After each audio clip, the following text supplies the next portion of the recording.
Assalamualaikum warahmatullahi wabarakatuh.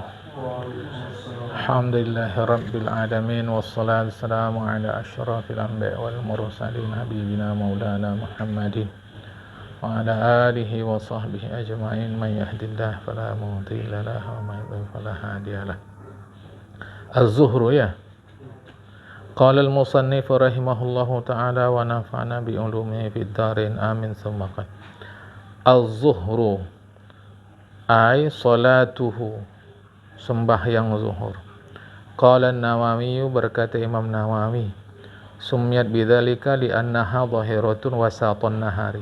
Dinamakan sembahyang itu sembahyang zuhur karena sembahyang itu terang, nyata, nampak, wasatun nahari, di tengah hari. Wa awalu waqtiha, permulaan waktunya, zawalu ay mailu syamsi, mereng matahari, condong matahari, an wasatis samai, dari tengah langit. La bin nadhari nafsil amri, bukan bin nadhari, berdasarkan tinjauan, penelitian, li nafsil amri, terhadap diri matahari itu sendiri. Tidak. Namanya nafsul amri artinya diri sesuatu. Jadi karena ini condong matahari, jadi bukan berdasarkan kita langsung tengok matahari. Tidak. Ya. Bal lima yadhharu lana, tapi berdasarkan apa yang tampak kepada kita. Yang tampak sajalah. Matahari sebenarnya manalah kita bisa tahu. Ya, mana bisa kita tengok langsung matahari? Hanya berdasarkan apa yang kita tinjau dari bumi ke atas ke langit, ke matahari, kita nampak dia sudah mail, sudah mereng, sudah condong, ya. Wa yu'rafu dzalikal mailu, diketahui kecondongan itu bitahawuli dhilli, dengan perpindahan bayang-bayang ila dihatil masyriqi, ke arah timur. Jadi indikasinya bayang itu. Jadi makanya yang memastikan kita matahari sudah condong ke barat adalah bayang-bayang ke arah timur. Jadi bukan benda mataharinya yang kita tengok. Ba'da tanahi qisarihi alladhi huwa ghayatu irtifa'i syamsi, setelah habis bayangan terpendeknya, yang adalah dia bayangan terpendek itu adalah akhir tinggi matahari. Jadi begini, kalaulah ini benda, inilah katakan bumi kita, beginilah benda tadi, maka puncak tertinggi matahari adalah ketika ada bayang-bayang di sekitar benda. Oke? Ketika ada bayang-bayang di sekitar benda. Seberapa pendek bayang-bayang itu? Itulah ghayatul irtifa'i syamsi. Dapat paham? Misal dari benda, ini kan, ini bayang-bayang dari benda. Andailah bayang-bayang di sekitar benda ini jauh dari benda 1 cm. Ini benda 1 cm. Oke. Maka begitu bayang-bayang mengarah ke timur, yang lebih dari 1 cm, masuklah waktu zuhur. Ya. Kan gini, andailah bayang-bayang itu dari benda. Inilah benda dia. Ya. Inilah benda dia. Bayang-bayang di sini katalah 2 cm. Andai kata 2 cm. Seberapa lebih pun dia ke timur, yang lebih dari 2 cm, maka itu masuk waktu zuhur. Andai bayang-bayang itu yang ada di sekitar benda 30 cm, seberapa lebih pun dari 30 cm bayang-bayang itu ke timur, masuklah waktu zuhur. Boleh paham nih? Kan? Itu maka disebut tadi, diketahui kecondongan matahari ke barat dengan berpindahnya bayang-bayang ke timur setelah akhir bayang terpendek. Setelah akhir bayang terpendek. Ini deh. Saya ulang lagi. Ini benda. Di sekitarnya ada bayang-bayang. Bayang yang paling dekat dengan benda itu pangkalnya. Bayang yang terjauh dari benda itu adalah akhirnya. Oke? Itu sekeliling deh. Maka begitu condong dia ke timur bayang tadi. Seberapapun setelah bayang-bayang tadi ini, ya, setelah akhir bayang terpendek, maka masuk waktu zuhur. Sampai sini paham tak nih? Saya ulang lagi ya.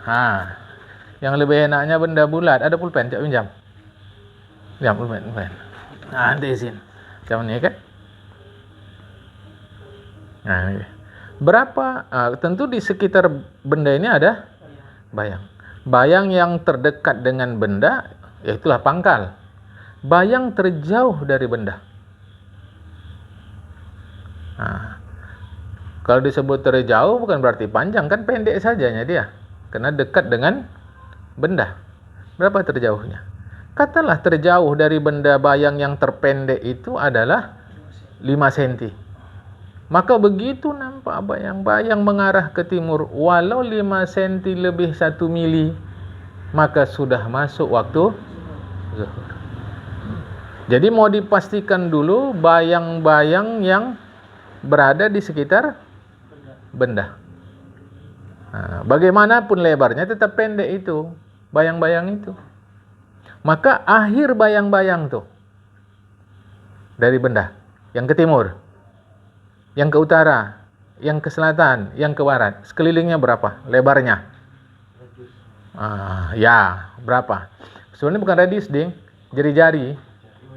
Jari-jarinya berapa misal kata. Maka setelah tahu timur, tengok ke timur. Andailah 10 cm. Maka begitu lebih 1 mili sudah masuk waktu zuhur. Maka kita perlu nomor 1, kalau kita datang ke satu tempat, pastikan mana timur, mana barat. Itu dulu. Jadi nanti pacakkan gini. Pacakkan saja. Kalau dia tidak tepat di bawah sini, berarti dia sudah bergeser itu bayang ke timur itu. Sudah bergeser. Oke? Itu mari. Ya. Wa akhiru ay waqtu zuhri, dan akhir waktu zuhur. Idza sara dhillu kulli syai'in mislahu. Apabila jadilah bayang setiap sesuatu itu mislahu, seperti bendanya, sama panjang. Sama panjang ini macam mana maksudnya? Ba'da ay ghairu dhilli zawali. Setelah bukan bayang-bayang tergelincir. Macam mana maksudnya ini? Kan? Macam tadi. Misal bayang-bayang bendanya berapa tingginya? 10. Bayang-bayang benda. Waktu matahari tepat di atas, ghayatur tifai syamsi, bayang-bayang terjauh berapa? Dari benda? 5. Benda tingginya 10. Maka yang 5, maka sentimeter kelima itu adalah 0. Sehingga panjang bayang-bayang menjadi 15 baru habis waktu sholat zuhur. Jadi menghitungnya bukan dari bendanya, tapi dari ujung bayang-bayang. Dan paham nih? Kalau tak paham jangan. Saya tak paham. Ini benda. Kan waktu matahari di atas, sebelum matahari ke barat, ini kan ada bayang-bayangnya. Bayang-bayang persis di benda itu 0 cm. Bayang-bayang persis di bendanya itu adalah 0 cm. Maka berapa terjauhnya sebelum tergelincir? Andai kata terjauhnya adalah 5 cm. Oke? 5 cm. Panjang benda 10. Maka selama ini orang salah. Dihitungnya panjang bayang-bayang 10. Salah.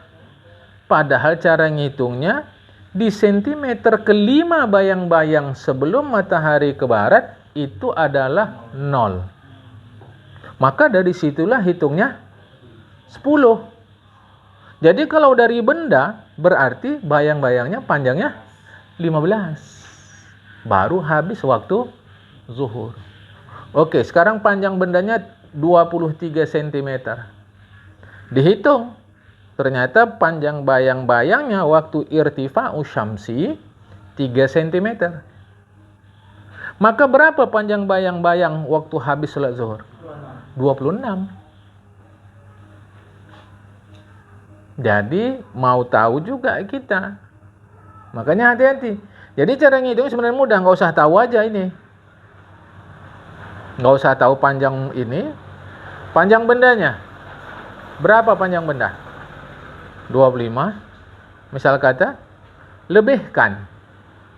Jadi kalau kita hitung dia dari titik 0 benda ke ujung bayang-bayang 25 juga sama dengan benda, berarti waktu zuhur masih ada. Gitu aja caranya. Karena saya kan nggak tahu tadi jam berapa masuknya. Gitu. Maka diperkirakan saja kalau benda seperti ini bayang-bayangnya berapa. Jadi kalau 25, 30 udah habis itu. Nah, kira-kira begitu. Boleh paham nih? Ya, jadi bukan seperti selama ini yang difahami. Jadi, karena bayang-bayang waktu royatul irtifa'i syamsi, nah itu belum masuk waktu zuhur. Ada paham ya? Baik. Wadillu luratan as-sitru. Ya. Ad-dillu luratan as-sitru. Jadi dhil bayang-bayang bahasa Arab, secara bahasa Arab adalah as-sitru atau as-satru. Satru artinya tutup. Ya, jadi al-dhillu bayang-bayang atau bayangan artinya adalah tutup. Ya. Taqulu, kalau kita lihat susunan dalam struktur bahasa, engkau mengatakan ana fi dhilli fulanin. Ana fi dhilli fulanin. Ai satruhu. Aku berada di bawah bayang-bayang si fulan, maksudnya aku berada di bawah tutup si fulan. Maksud pula adalah aku berada di dalam perlindungan si fulan. Walaysa dhillu adama syamsi. Walaysa dhillu adama syamsi kama qad yutawaham. Tiada bayang-bayang bukan berarti tiada matahari sebagaimana yang diperkirakan orang. Bal huwa amrun wujudiyun. Bayang-bayang itu adalah sesuatu perkara yang eksis, wujudi, yang bangsa eksis. Yakhluquhullahu ta'ala naf'il badani wa ghairihi. Allah ciptakan bayang-bayang itu untuk kemanfaatan tubuh manusia dan selain itu. Wal asru ay salatuha. Jadi udah ngerti ya, masuk dan keluar, masuk dan habis waktu salat zuhur. Masuk dan habis waktu salat zuhur. Wal asru, sekarang sembahyang asar. Wal asru, sembahyang ay salatuha, sembahyang asar. Wa sumiyat bidzalika limu'asaratiha waqtal ghurubi. Dinamakan sembahyang itu sembahyang asar limu'asarah, karena menjelangnya sembahyang itu waqtal ghurubi, waktu terbenamnya matahari. Wa awal waqtiha ziyadatu ala dhillil misli. Awal waktunya lebih dari atau lebih atas bayang-bayang panjang benda. Jadi andailah tadi bayang-bayang royatul irtifa'i syamsi 5 cm. Bendanya 10 cm. Kan bendanya 10 cm. Maka habis waktu zuhur panjang bayang-bayang jadi berapa? Tunggu. Panjang benda 10 cm. Panjang benda 10 cm. Panjang bayang-bayang ketika royatul irtifa'i syamsi 5. Atau katalah 3. 3 panjang bayang-bayang. Maka habis waktu zuhur ketika panjang bayang-bayang berapa? 13. 10 tambah 3. Habis waktu sembahyang zuhur. Nah, masuk waktu asar ketika lebih sedikit daripada 13 itu. Masuklah waktu asar. Ya. Walil asri khamsatu awqatin. Sembahyang asar itu 5 waktu. Ahaduha pertama waktul fadilati, waktu utama. Wa huwa fi'luha awalal waqti. Itulah mengerjakannya permulaan waktu. Begitu lebih sedikit daripada kalau contoh kita barusan 13. Ya. Wal tsani yang kedua waktul ikhtiyari, namanya waktu terbaik. Fadilah waktu utama, ikhtiar baik. Tapi kualitasnya tetap di bawah waktul fadilah.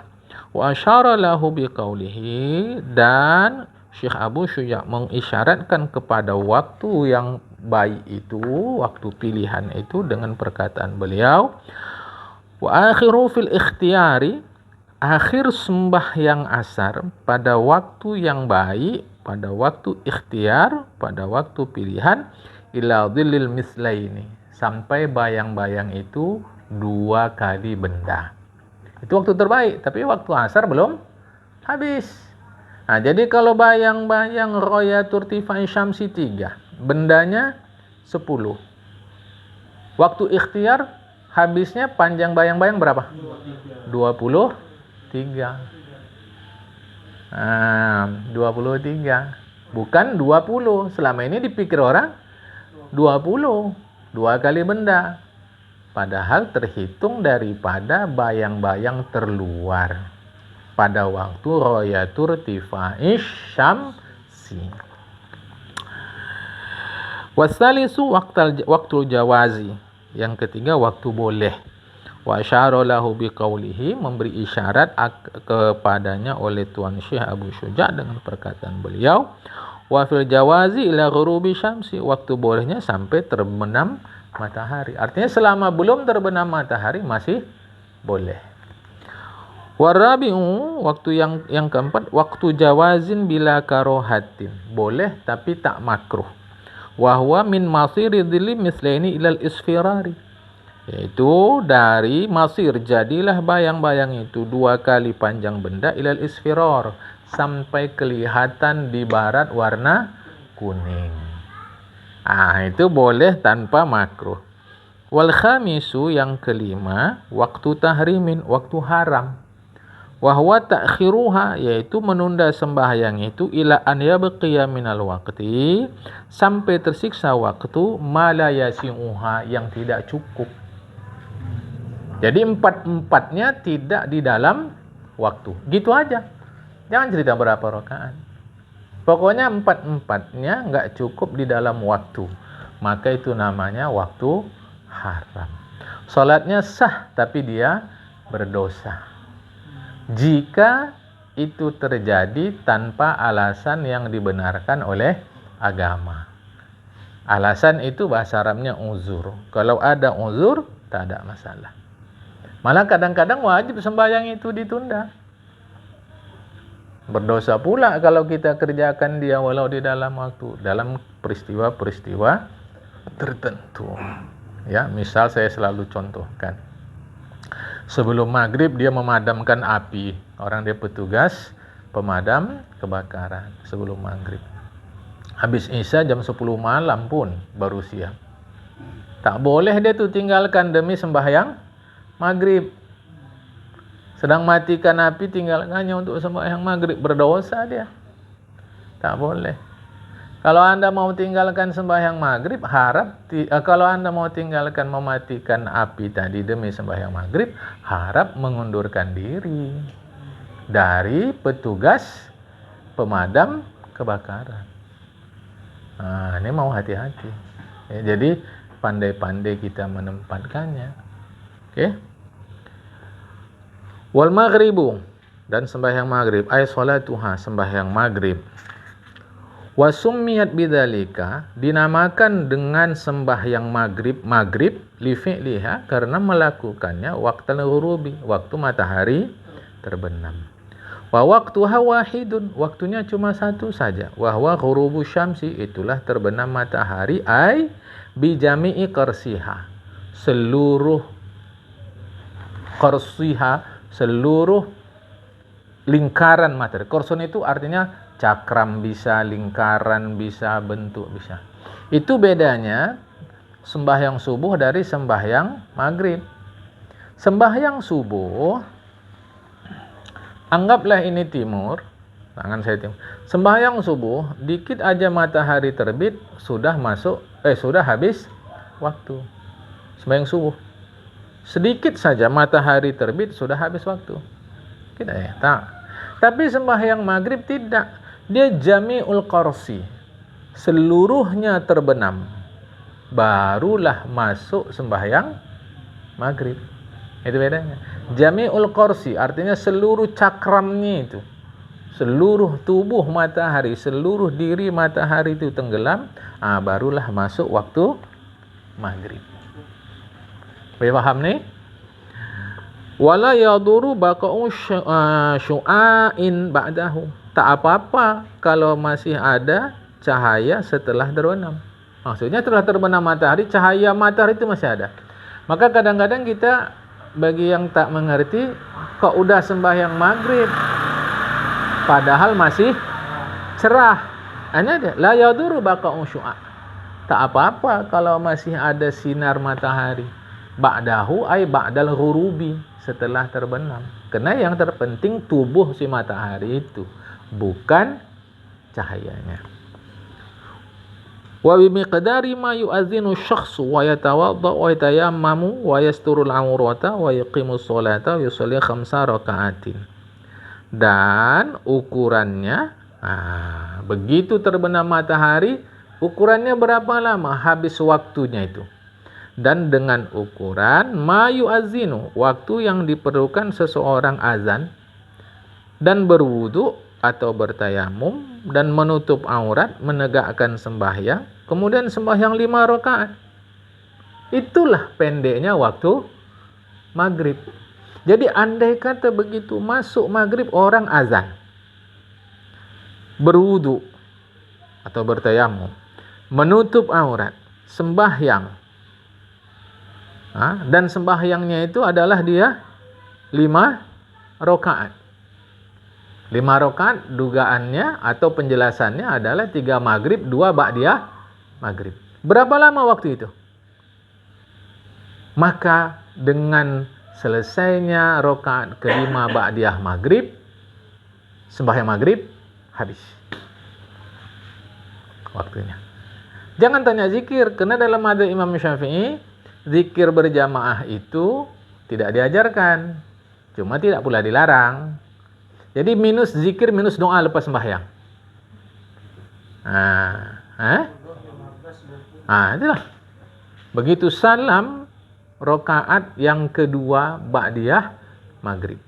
Begitu masuk maghrib, azan, wudu, tutup aurat, wa yuqimus shalah. Di situ diartikan apa? Qomat. Terjemahan. Habis azan, berwudu, tutup aurat, berbenah, baru sembahyang 5 rakaat. Berarti 8 rakaat. Kok 8? Maghrib dengan salat sunnah 5 rakaat di sini. Oh enggak. Enggak. Maka salat sunnah sebanyak 5 rakaat. Yang dimaksud 5 rakaat itu adalah maghrib wa sunnatuhal ba'diyah.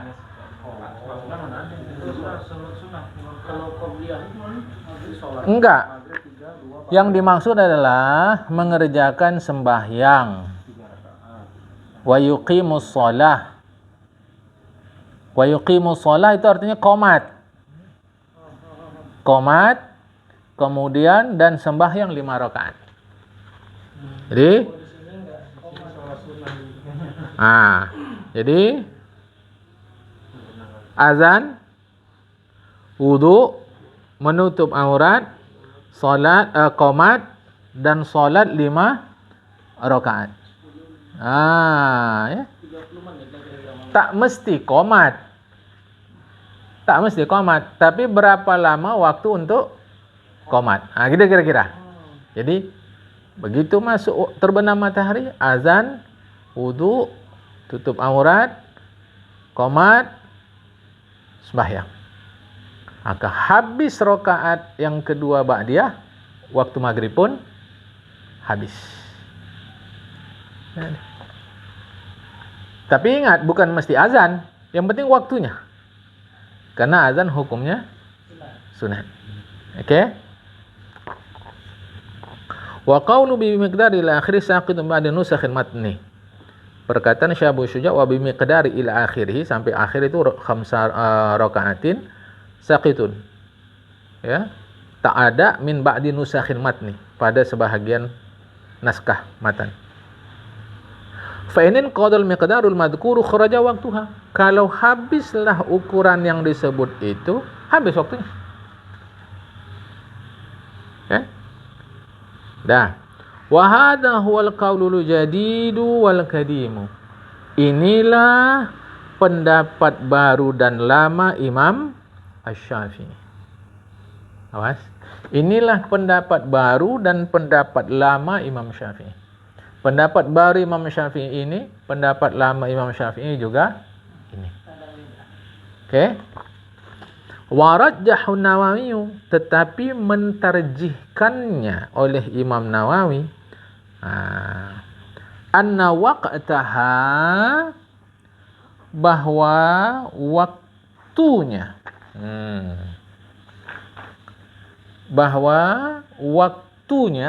waktu sembahyang maghrib itu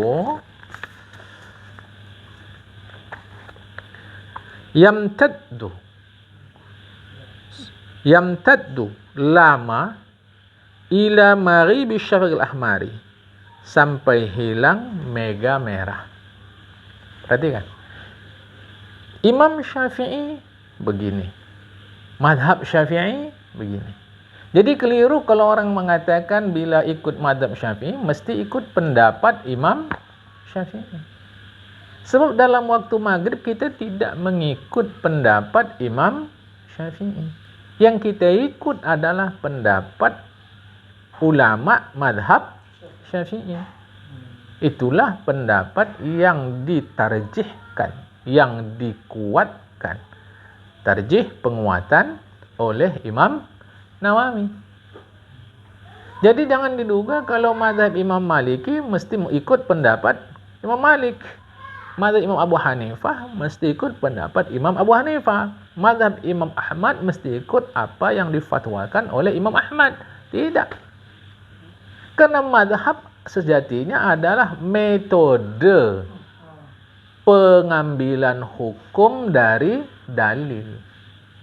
Sebab berbeda Imam Asy-Syafi'i dari Asy-Syafi'iyah.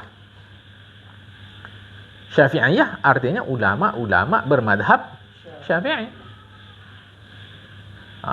Makanya nanti dalam fikih mazhab Imam Syafi'i ada namanya qaulun, ada namanya wajhun. Qaulun pendapat Imam Syafi'i, wajhun adalah pendapat ulama-ulama bermadhab Syafi'i. Contoh kita yang baru ini bagi kita adalah dalam waktu sembahyang maghrib. Imam Syafi'i sebentar, tapi madhab Syafi'i lama. Ya, jadi kalau yang qadim bukannya yang diikuti sekarang, Imam Nawawi merujukkan yang qadim. Wa hadha huwal qaulul jadidu wal qadimu. Di sini ada common.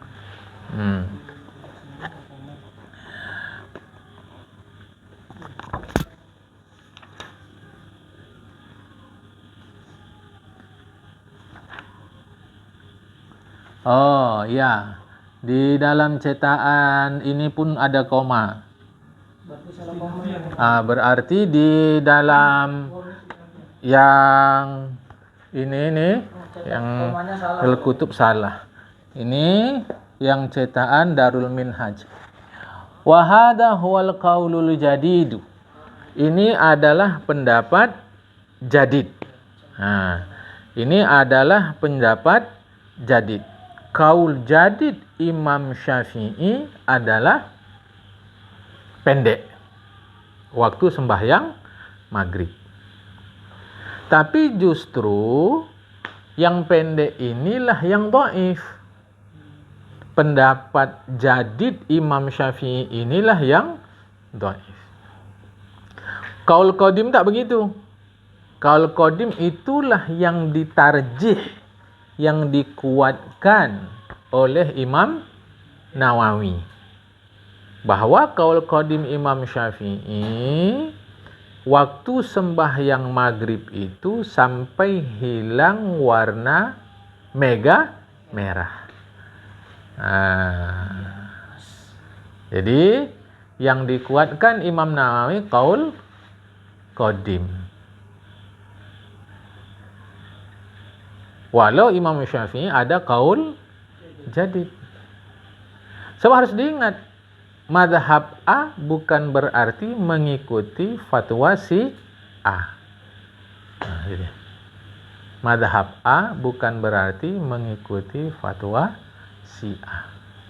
Jadi kaul qadim panjang, kaul qadim lama, kaul jadid sebentar. Maka yang ditarjih oleh Imam Nawawi kaul qadim. Menurut Imam Bajuri malah kaul jadid itulah yang dhaif.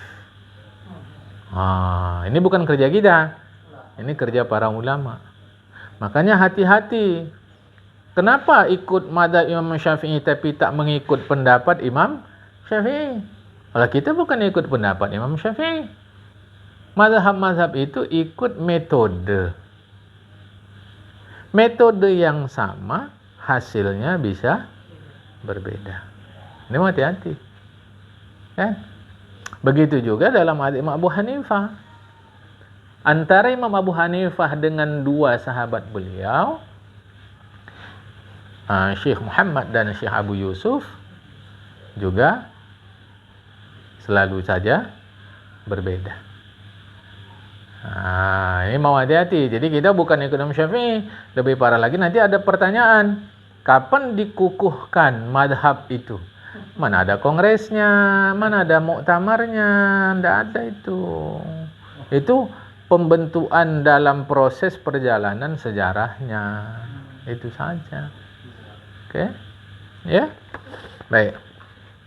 Begitu ya. Jadi tidak dikonflikkan antara pendapat imam mazhab itu dengan ulama-ulama dalam mazhab itu. Nah, ternyata kita sampai sekarang dalam waktu maghrib tidak mengikut pendapat Imam Syafi'i. Yang kita ikut justru pendapat ulama-ulama bermadhab Syafi'i. Wal insya'u bi kasri aini, insya' dengan mengkasrahkan huruf ain, mamdudun dibaca panjang. Ismun adalah sebuah nama li awalil dhalami, bagi permulaan gelap. Jadi maghrib belum disebut gelap. Wa summiyatis sholatu bidzaka li fi'liha fihi, dinamakan sembahyang isya itu isya li fi'liha karena melakukannya fihi pada waktu isya yang gelap itu. Wa awalu waktiha, permulaan waktunya idza ghaba syafaqul ahmaru, apabila hilang, tenggelam, habis mega merah. Wa amal baladul ladzi la yaghibu fi syafaqu, adapun negeri yang tidak tenggelam, tidak hilang mega merah di negeri itu macam mana? Fa waqtul isya'i fi haqqi ahlihi, waktu isya pada diri atau pada hak warga daerah itu, an yamdiya ba'dal ghurubi zamanun, yaghibu fihi syafaqu aqrabil biladi ilaihim. Bahwa setelah maghrib berlalu waktu yang diperkirakan waktu yang berlalu itu, habislah padanya, hilanglah padanya mega negeri yang terdekat ke mereka. Itu standarnya. Jadi negeri ini tak hilang mega merahnya.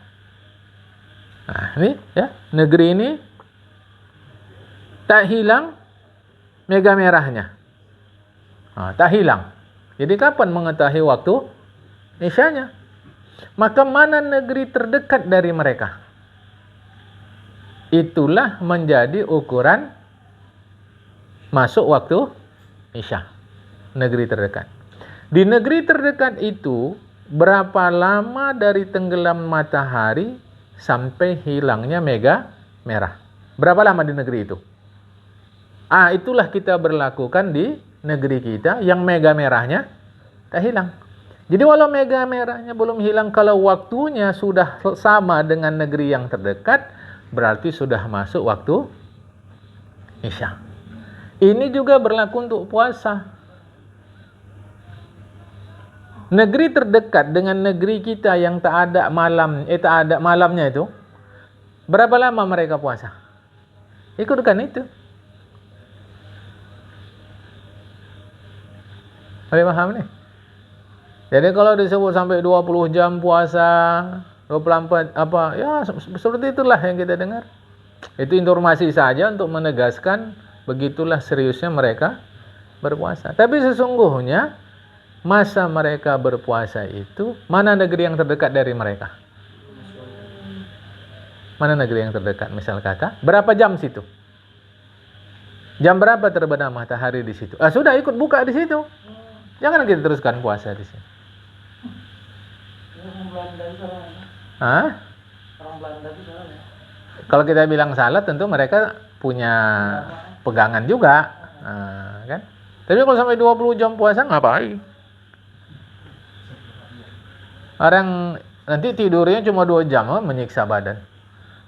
Prinsipnya ibadah bukan sebuah penyiksaan. Itu aja prinsipnya. Jadi kalau dia ada terasa macam penyiksaan, maka timbullah rukhsah. Begitu. Boleh paham nih? Jangan takut. Nanti mana tahu kita ada pengalaman pergi kita ke kutub kan? Wah, saya nggak mau lah ke sana. Macam mana cara mengukur sembahyangnya? Enggak, apalagi cara sekarang makin mudah. Kan bisa dicari negeri terdekat. Yang situ ada siang, ada malamnya. Sudah itu. Ikut aja situ. Boleh paham insyaallah. Walaha waktani, sembahyang isya itu ada 2 waktu. Ahaduhuma, satu dan yang kedua, ikhtiarun, waktu ikhtiar. Ya. Wa asyara lahul musannifi biqaulihi, mengisyaratkan bagi waktu ikhtiar itu oleh penulis Syekh Abu Syuja dengan perkataan beliau, akhiruhu. Akhirnya, akhir waktu isya yamtaddu. Memanjang atau lama fil ikhtiari, pada waktu ikhtiar ila sulusil laili, sampai sepertiga malam. Jadi kalaulah kata macam sekarang, malam masuknya jam 7, katalah begitu. Terbit matahari katalah jam 7, katalah begitu. Misal supaya mudah menghitung saja. Berapa jam tuh dari jam 7 ke jam 7? 12 jam. Bagi 3. 4 tambah 7. 11. Jadi sampai jam 11 itu masih disebut waktu ikhtiar. Watsani, adapun yang kedua, jawazun, waktu jawaz, waktu boleh. Wa asyara lahu biqaulihi, mengisyaratkan kepadanya oleh Syekh Abu Syuja dengan perkataan beliau, wa fil jawazi ila tulu'il fajri tsani. Dan pada waktu jawaz itu adalah sampai terbit fajar yang kedua. Fajar nyata. Ai shadiqu, itulah fajar nyata. Fajar nyata itulah menandakan habisnya waktu sembahyang isya. Wa wal muntashiru dawuhu, yaitu yang sinarnya terpancar, mu'taridan, melintang, bil ufuqi, di ufuk. Amal fajrul kadhib, adapun fajar semu, fayatla'u, Maka dia terbit qabla zalika, sebelum fajar nyata. La mu'taridan, bukan dia melintang, bal mustaqilan, tetapi dia membujur. Zahiban fis samai, hilang di langit cahayanya. Sebenarnya itu bukan cahaya fajar kalau kata para ahli. Summa yazulu, kemudian hilang. Wa ta'qabuhu zulmatun, dan mengiringinya gelap. Jadi setelah terbit fajar semu, gelap. Dia membujur. Baru nanti terbit fajar nyata, dia melintang. Tak lama, parang setengah jam aja itu. Ya. Setelah terbit fajar semu, barulah fajar nyata. Selama ini kita sebutnya fajar dusta, nggak enak juga. Ya, fajar kadzib ya, memanglah dusta. Arti dusta itu orang dia bukan fajar. Bilanglah semu, lebih enak ya, bilang semu. Dan menurut para ahli itu sebenarnya bukan fajar, ya, tapi partikel-partikel di langit. Ya, udah. Wala ta'alaku bihukmun, tidak ada hubungan, tidak ada hukum, tidak ada kaitan hukum dengan fajar semu. Ya, buka sahur masih boleh, sembahyang subuh belum, ya. Wa dzakara Syekh Abu Hamid, menyebutkan Syekh Abu Hamid Al-Ghazali, anna lil isya'i, bahwa bagi sembahyang isya ada waqta karahatin, waktu makruh, wa huwa bainal fajraini, itu di antara dua fajar. Jadi setelah terbit fajar semu, dia hilang, yazulu, hilang, zahiban fis sama, hilang di langit, barulah terbit fajar nyata. Jarak antara itu sembahyang isya makruh. Kalau karena makruh, dia salah paham. Tak usah sembahyang lah, habisnya ada nanti baru sembahyang, salah. Ya, itu berdosa malahan, kan? Jadi lebih kurang setengah jam aja itu. Ya. Wa subuh ay salatuhu, sembahyang subuh lughatan. Apa arti subuh secara bahasa Arab? Awalun nahari, permulaan siang. Wa summiyatis salatu bidzalika li fi awalihi, dinamakan sembahyang pada subuh itu disebut sembahyang subuh li fi'liha, karena mengerjakannya pada awal siang. Walaha kal asri, bagi sembahyang subuh itu macam asar juga, khamsatu awqatin, 5 waktu. Ahaduha, pertamanya waktul fadilah, waktu utama.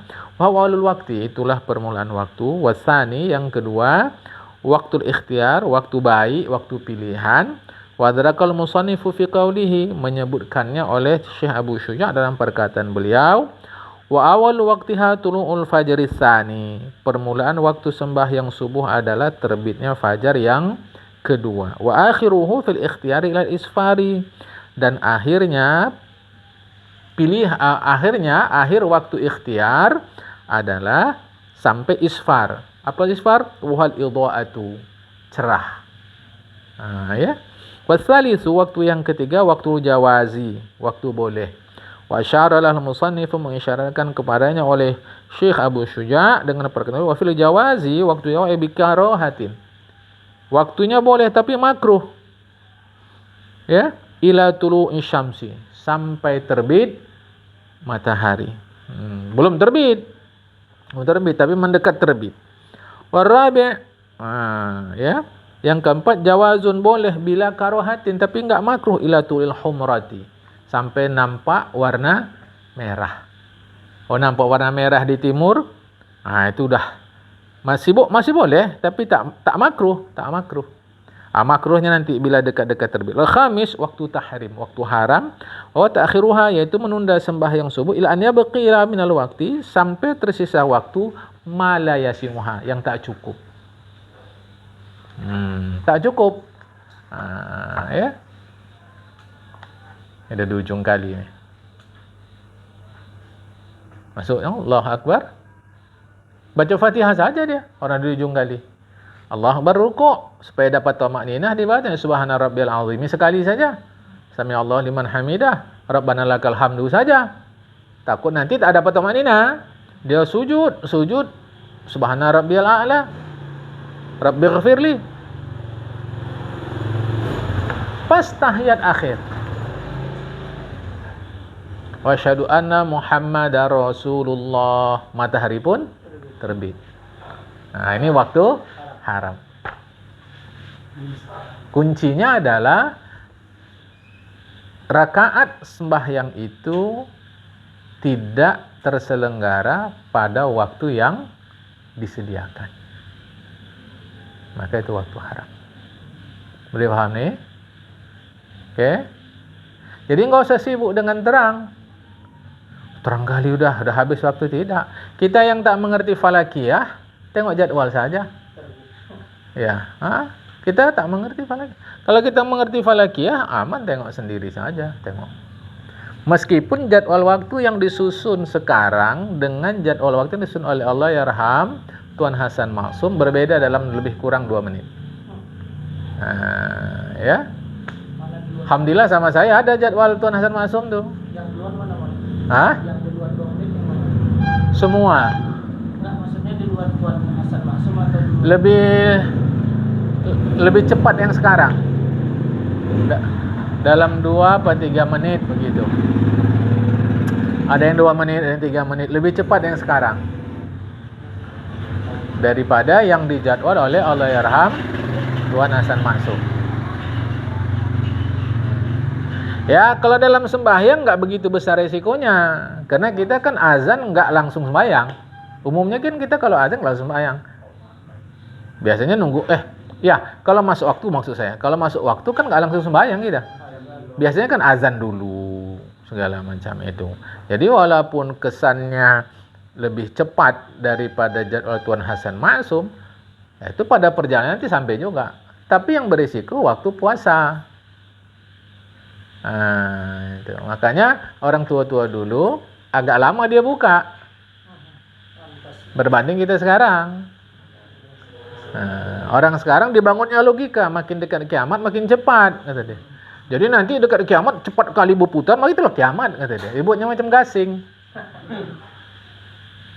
Itu logika, tapi sains tidak tunduk pada logika. Sains tidak tunduk pada logika.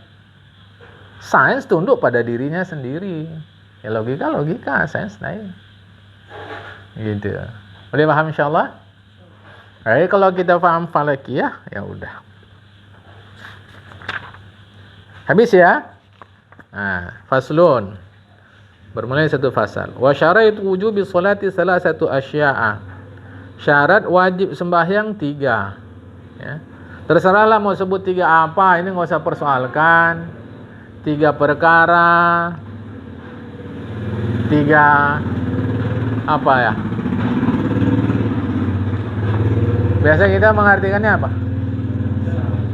3 macam, 3 syarat. Terserahlah. Kita tidak fokuskan yang beginilah, kan? Kalau diartikan literally, dan bermula syarat-syarat wajib sembahyang adalah ia 3 sesuatu. Ini rempon ya. Salah satunya beragama Islam. Maka tidak wajib sembahyang atas orang yang dia kafir asli. Apa maksud kafir asli? Ayah mak non muslim. Dia lahir di situ sampai dia balik. Bagaimana kalau dia masuk Islam? Wala yajibu alaihi qada'uha idza aslama. Kalau dia masuk Islam, si kafir asli tadi masuk Islam tak wajib qada. Makanya secara ini sebenarnya bukan lelucon ya. Mungkin saja. Masuk Islam pukul 9 pagi. Sudah lewat sembahyang subuh? Sudah. Pukul 10 meninggal. Sudah masuk zuhur? Kira-kira secara zahir ini masuk surga enggak? Kira-kira zahir kita tak tahu keputusan Allah Ta'ala. Zahir masuk surga enggak? Surga. Sudah balik, enggak pernah sembahyang, meninggal masuk surga. Itu dia. Nanti seorang berpikir kalau gitu bagusan saya kafir saja. Ini hati-hati kalimat saya ini. Ya, ini kan kita menceritakan ilustrasi orang awam. Kalau gitu bagusan saya kafir saja, masuk Islam, meninggal. Kata kita ya kalau kayak gitu. Satu. Yang kedua, tentu keistimewaan orang yang dari semula Islam lebih tinggi dari yang dia baru masuk Islam. Taklah sama. Bagaimanapun dia walau ada dosanya, lebih tinggi di sisi Allah Ta'ala. Sebab dari semula dia beragama Islam. Ya. Adapun yang murtad, amal murtad itu fatajib alaihi salatu wa qada'uha in ada ila Islam. Yang murtad wajib dia mengerjakan sembahyang dan mengqadanya. Jadi si murtad selama murtadnya itu dia tetap wajib kena kewajiban mengerjakan sembahyang tadi. Cuma karena realitanya dia sekarang sedang tidak Islam. Jadi gini, hukum itu dia wajib, pada dia wajib sembahyang. Tapi pada pelaksanaan tak terpenuhi syarat. Sebab dia non-muslim. Maka yang wajib adalah dia segera bertaubat. Kembali bersyahadat, detik itu juga. Oleh karena itu, karena gini, ada hukum teori, ada hukum praktek. Teorinya dia tetap wajib. Amal murtad alaihi salatu wa qada'uha. Dia, adapun orang murtad wajib dia mengerjakannya. Ya. Adapun orang murtad wajib dia mengerjakannya. Secara teori, tapi secara praktek tak terpenuhi syarat. Karena tak terpenuhi syarat, maka nanti ketika dia masuk Islam, wajiblah dia qadha. Secara teori, perempuan haid tetap wajib sholat. Karena masih ada akalnya. Tapi dalam pelaksanaan tidak bisa. Sebab ada mani. Apa maninya? Penghalangnya. Yaitu haidnya. Hanya bedanya ketika berhenti haid dia tak wajib qadha.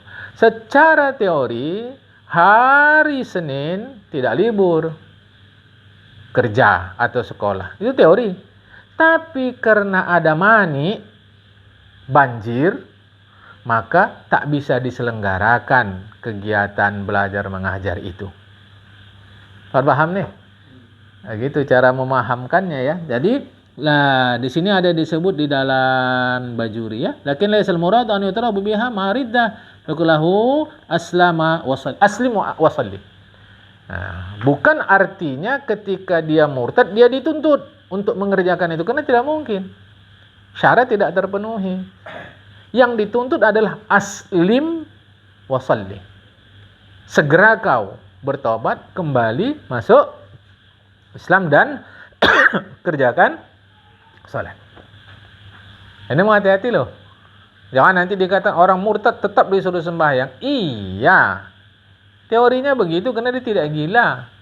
Tetapi dalam praktiknya tidak mungkin sebab satu syarat tidak terpenuhi, yaitu dia non-muslim. Kalau gitu apa maksudnya dia wajib mengerjakan salat selama dia murtad? Maksudnya adalah suruh dia Islam dan kerjakan sembahyang. Boleh paham nih? Enak kali lah orang kafir, orang murtad itu nggak disuruh sembahyang. Kalaulah memang dia tidak disuruh sembahyang, maka nanti ketika dia taubat masuk Islam tak perlu qadha. Tak perlu qadha. Ini hati-hati. Boleh paham insyaallah. Ya. Dah. Wasan yang kedua al-bulugh. Sampai. Arti kata bulugh sampai. Ya. Kadang diterjemahkan jadi dewasa. Fala tajibu al-sabin wa sabiyatin. Maka tak wajib anak-anak laki-laki perempuan sembahyang. Lakin yu'marani biha, tetapi disuruh keduanya biha dengan mengerjakan sembahyang ba'da sab'i sinina. Setelah genap umur 7 tahun. In hasalat tamyizu biha. Jika pada umur 7 tahun itu hasalah, terwujud tamyiz, mampu dia membedakan. antara baik dan buruk. Disuruh istinja sendiri sudah bisa dia. Baru. Ya. Wa illa jika tidak bisa, fa ba'da tamyiz, maka disuruhlah dia setelah dia tamyiz. Jadi umur 7 tahun suruh sembahyang. Iya, kalau dia sudah bisa tamyiz. Apa tamyiz? Bisa makan sendiri, minum sendiri, istinja sendiri. Tahu kanan, tahu kiri, tahu yang berbahaya, tahu yang bermanfaat. Kalau sudah tahu dia itu, umur 7 tahun, suruhlah. Kalau itu saja pun dia tidak tahu, bagaimana nyuruh dia? Salat, menyuruh dia sembahyang. Kita selalu fokus pada 7 tahun saja. Padahal asumsinya 7 tahun sudah bisa tamyiz. Lah kalau 7 tahun belum bisa tamyiz, ba'da tamyiz, berarti berkemungkinan umur 8 tahun, 9 tahun baru suruh sembahyang. Ya.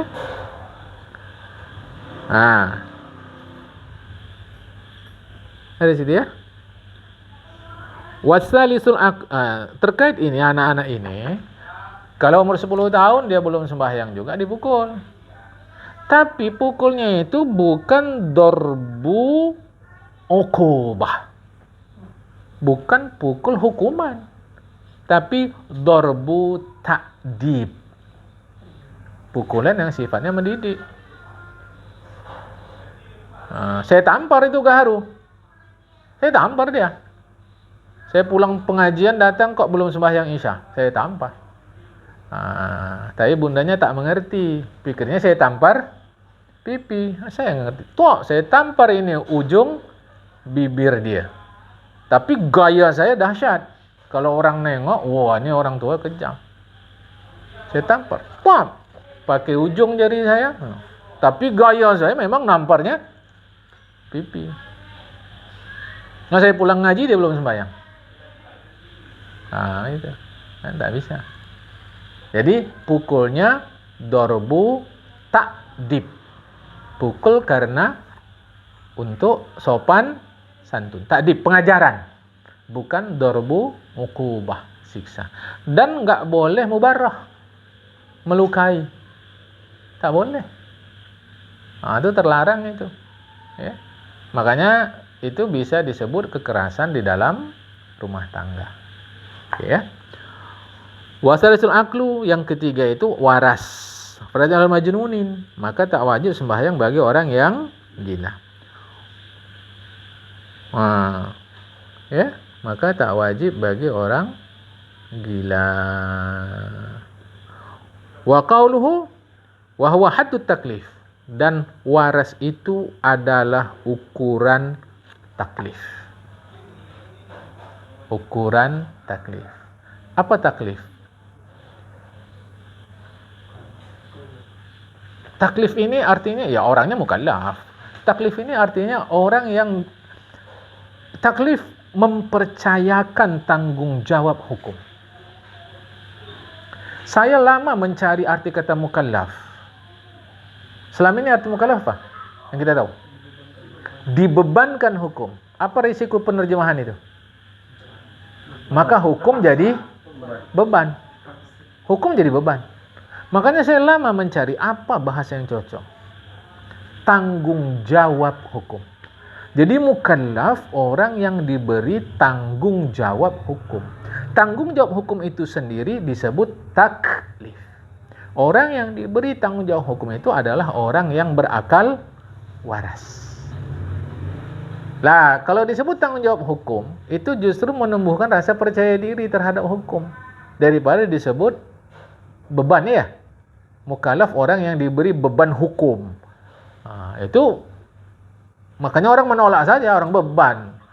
Kan? Malas orang. Hidup ini banyak kali beban, tambah lagi hukum. Kalau disebut tanggung jawab hukum, itu berarti Tuhan percaya kepada kita. Sebab Tuhan sudah percaya kepada kita, maka diberi Tuhan hukum tadi. Sebab apa? Sebab al-aqlu, akal kita waras. Oke? Kita teruskan ya. Wa shalawatul masnunatu wa fi ba'din nusakhi al masnunatu. Sembahyang sunat. Dalam naskah yang lain disebut masnunat. Ya, sembahyang sunat. Sembahyang sunat ini terbagi 3. Ya, satu sembahyang sunat yang tidak mengiringi sembahyang fardu dan disunatkan berjamaah. Sembahyang sunat yang tidak mengiringi sembahyang fardu dan disunatkan berjamaah. Ini ada 5. Khamsun, ada 5. Al-idani, 2 hari raya. Salatu Idul Fitri wa Idul Adha. Sembahyang Idul Fitri dan Idul Adha, 2. Wal kusufani, dan 2 gerhana. Salatu kusufi syamsi wa kusufil qamari. Sembahyang gerhana matahari, gerhana bulan. Gerhana matahari itu bahasa Arabnya kusuf. Gerhana bulan bahasa Arabnya khusuf. Tapi untuk kita tak begitu. Maksudnya untuk masyarakat awam tak penting. Tak penting. Nah, kalau bahasa Arabnya kusuf gerhana bulan matahari, khusuf gerhana bulan. Dah 2. Sembahyang hari raya Idul Fitri Idul Adha, gerhana bulan. Kemudian wal istisqa'u ay salatuhu. Sembahyang minta hujan 5. Sembahyang yang 5 ini sembahyang sunat yang tidak mengiringi sembahyang fardu dan disunatkan berjamaah. Ada lagi yang berikutnya adalah was-sunanu tabi'atu lil faraidi. Sembahyang sunat yang mengikuti sembahyang fardu dan tidak disunatkan berjamaah. Ya, tidak disunatkan berjamaah. Mana dia? Kita ikuti dulu yang di sini ya. Wa yu'abbaru anha aidan bis sunnati ratibati. Disebut juga sembahyang yang tabi'ah lil faraidi itu adalah sembahyang rawatib. Wa huwa sab'a asyarata raq'atan. Yaitu 17 rakaat. Nanti dulu kita ikuti dulu kitab ini. Nanti kita jelaskan. Raq'atul fajri, 2 rakaat sebelum sembahyang subuh. Masuk waktu subuh, biasanya azan, kita harus sembahyang sunat. Itu namanya 2 rakaat sembahyang rawatib subuh. Wa arba'un qabla zuhri. 4 rakaat sebelum zuhur. Bisa sekaligus 4 1 salam, bisa 2 rakaat 1 salam. 2 salam. Wa rak'atani ba'daha, dan 2 rakaat setelah zuhur. Wa arba'un qabla al-'asri, 4 rakaat sebelum asar. Bisa 2, bisa sekaligus 4. Wa rak'atani ba'dal maghribi, 2 rakaat setelah maghrib. Wa salasun, dan 3 rakaat ba'dal isya'i, setelah isya'. Kok 3? Yutiru. Yutiru biwahidatin minhunna. Sembahyang witirlah dia 1 rakaat. Jadi dari 3 setelah isya itu 2 ba'da isya, 1 sembahyang witir. Oke. Nah, 17 tuh. 2 tambah 4. Tambah 2. Tambah 4. Tambah 2. Tambah 3. 17.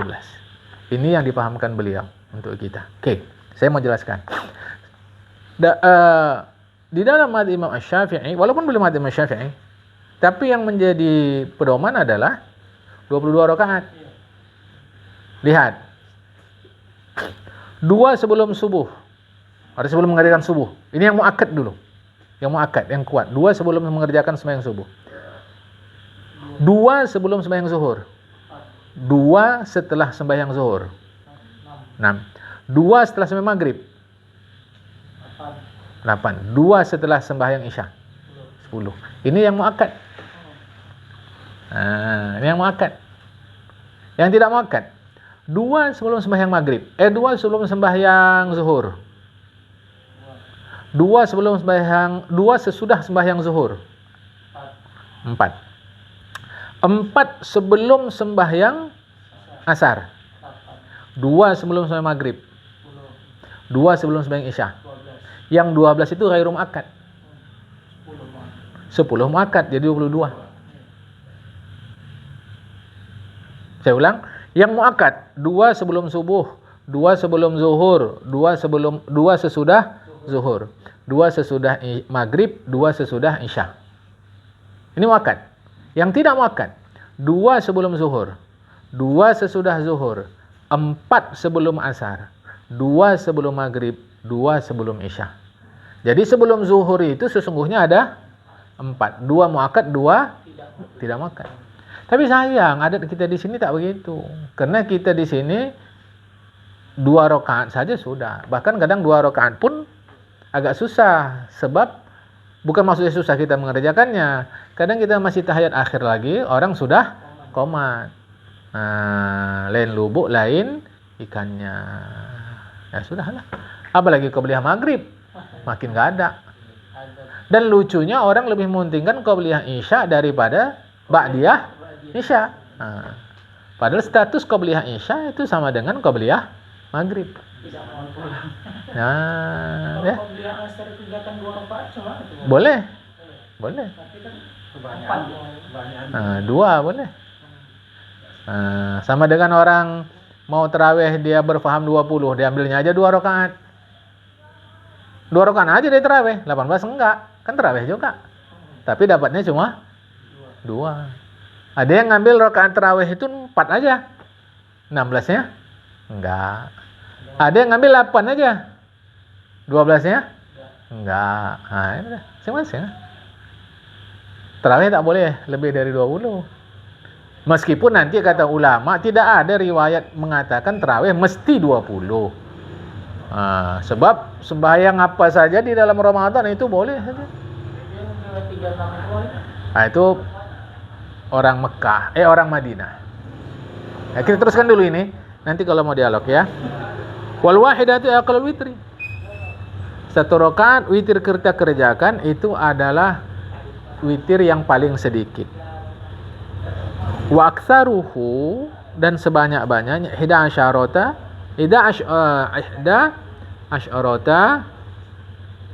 rakaatan. 11 rakaat. Witir paling banyak 11 rakaat. Ya, harap diingat nih. Witir 1 rakaat itu khilaful aula. Khilaful aula itu mendekati makruh, tapi tak sampai makruh. Witir 1 rakaat. Ya. Wa waktu witir itu baina salatil isya wa tu'nil fajri. Antara sembahyang isya dan terbit fajar.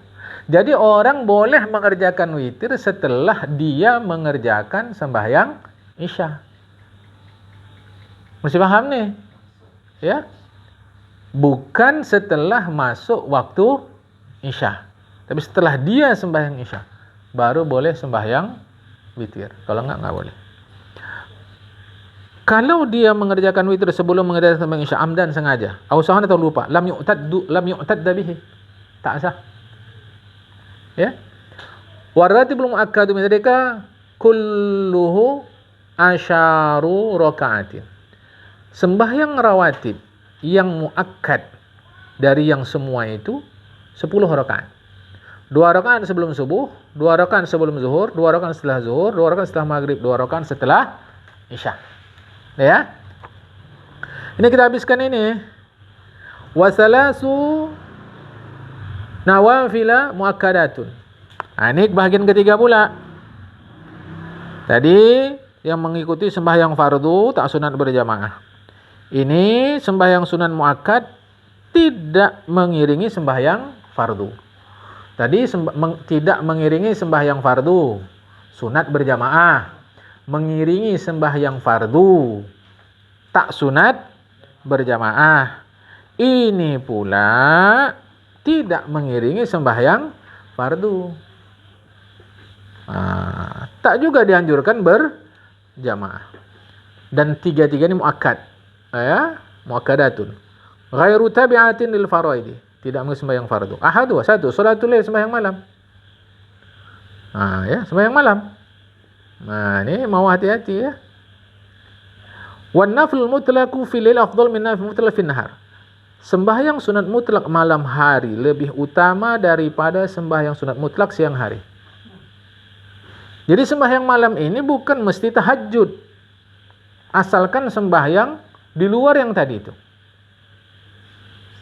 Maka 2 rakaat sembahyang sunat mutlak malam hari lebih bagus daripada siang hari, afdal, lebih utama. Jadi sembahyang sunat mutlak adalah sembahyang yang tidak terkait dengan waktu dan tidak terkait dengan sebab. Nggak ada waktunya, nggak ada sebabnya. Kalau duha ada waktunya, tahiyatul masjid ada sebabnya. Ini nggak ada sama sekali. Kita habis sembahyang isya, qadhaan apa semua nggak ada, habis. Mau tidur sembahyang sunat mutlak dulu lah. Orang wudhu belum batal. Sembahyang sunat mutlak malam hari afdal, lebih utama dari sembahyang sunat mutlak siang hari. Ya. Wan naflu wasatul laili, boleh dibaca wasatul laili afdalu. Sembahyang sunat di tengah malam lebih utama. Summa akhiruhu afdalu. Kemudian di ujung malam lebih utama. Jadi sembahyang sunat itu sembahyang sunat malam hari makin dekat subuh makin utama. Ya, makin utama.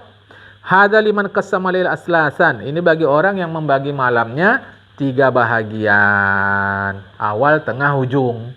Maka di ujung lebih bagus. Wasan yang kedua, salatul duha, sembahyang duha. Sekurang-kurangnya 2 rakaat, sebanyak-banyaknya 12 rakaat.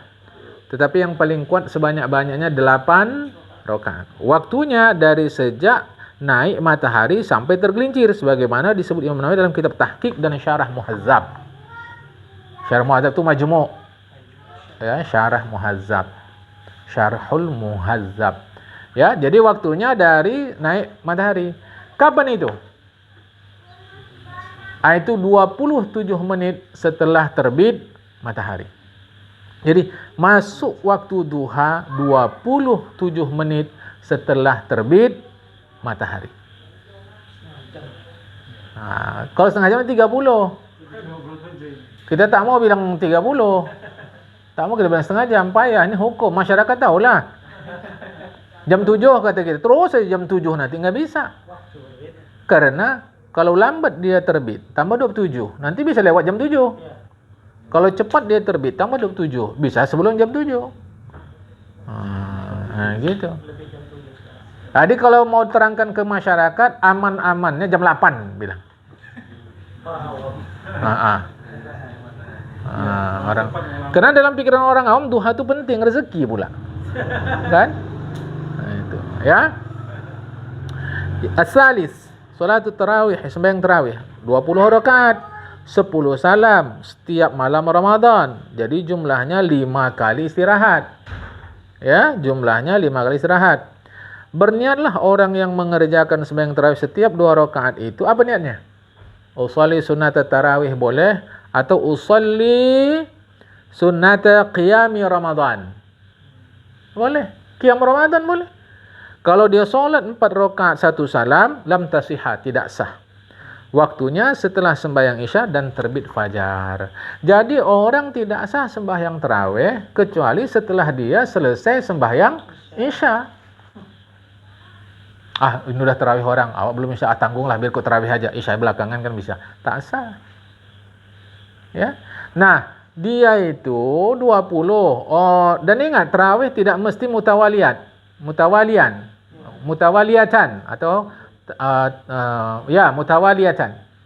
Tak mesti dia berturut-turut, dalam pengertian boleh ada pemisahnya. Itu maka di Mekah dulu setelah 4 rakaat tawaf. Setelah 4 rakaat tawaf. Setelah 4 rakaat tawaf. Setelah 4 rakaat tawaf. Dapat berapa kali tawaf? Di sela-selanya 4. Di sela-selanya 4. Oke. Pindah ke Madinah atau kita pergi ke Madinah. Orang Madinah kan tak ada tawaf. Tawaf dia. Maka setelah 4 rakaat mereka solat sunat. 4 rakaat. 4 kali 4 16 tambah 20. Jadi 36. Itu maka disebut salat tarawih khilafnya antara 20 dan 36. Pada 36 yang di Madinah sesungguhnya karena kita tak ada pula tawaf, tak ada Ka'bah, berarti salat sunat saja. Nah, di sini tawaf tak ada. Karena bukan pula Mekah. Mau buat salat macam orang Madinah, dapat 20 aja pun Dah syukur. Maka apa cara ulama? 4 rakaat istirahat. Ngapain? Zikirlah. Zikir, solawat, macam-macam. Daripada update status. Jadi sudah Subhanal malikil ma'budu, subhanal malikil. Ngapa teriak-teriak? Teriak-teriak pun orang tu tak dengar juga, kata awak. Bukan membela diri. Tak ada membela diri. Nah, jadi itu maka dibuat solawat. Okey, sekarang saya, lingkungan saya yang bertarawihnya, kata si fulan tadi 8 tambah 1 tambah 3. 11. Kerjakan tarawih. Kerjakan tarawih. Lepas tu witir. 3 witirnya. Tarawihnya berapa? 8. Pulang ke rumah, tambah tarawih lagi. 12. Diselang-selangi oleh witir boleh. Karena tidak disyaratkan mutawaliyatan. Akan tadi sudah kita contohkan. Habis 4 rakaat. Habis 4 rakaat. Tawaf. Habis 4 rakaat. Tawaf. Yang di Madinah habis 4 rakaat. Salat 4 rakaat lagi. Kita pula habis 4 rakaat. Zikir. Kalaulah dia wajib bersambungan terus-menerus, maka dengan zikir itu pun sudah terputus 20. Maka dia tak wajib berkesinambungan. Jadi kalau kita ada di masjid yang melaksanakan 8 tambah 3, kerjakan 8. Yang 3 witir. Habis itu duduk lama di masjid, makan-makan kue, tak apa. Nanti di rumah tambah 12. Sholat witir penutup sholat sunat itu. Jadi kalau itu cara menjelaskannya begini. Macam mana pun saya, nama saya bermula dari Z. Pertama saya daftar, tetap saja di absen terakhir. Macam mana pun. Maka Z adalah huruf terakhir. Apakah saya tak boleh datang pertama di kelas? Boleh. Apakah kalau saya sudah masuk di kelas yang si huruf A tak boleh masuk?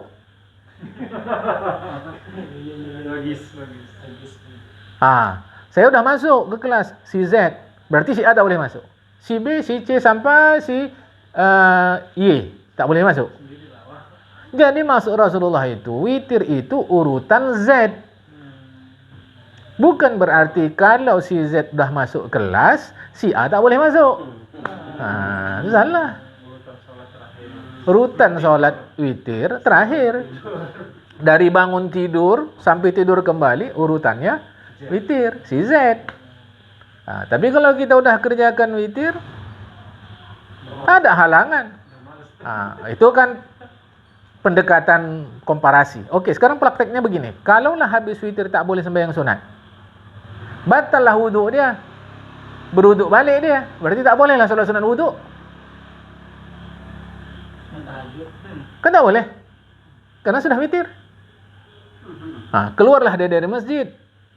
Pulang dulu. Habis semua tadarus ke masjid. Datang dia. Tak bolehlah tahiyatul masjid. Dah witir. Itu.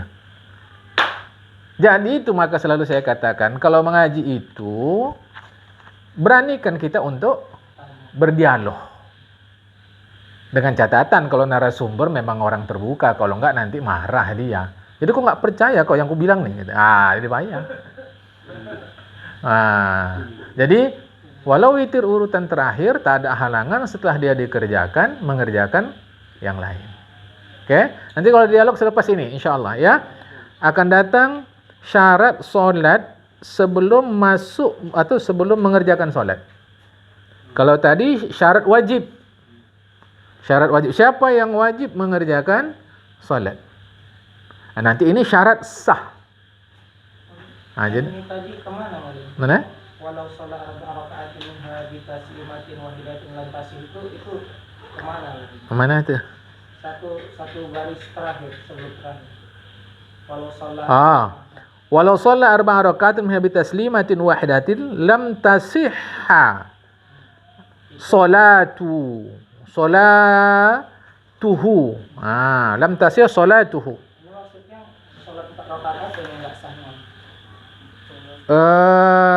Witir tadi apa tarawih tadi? Jadi kalau tarawih yang rakaat satu salam tak sah.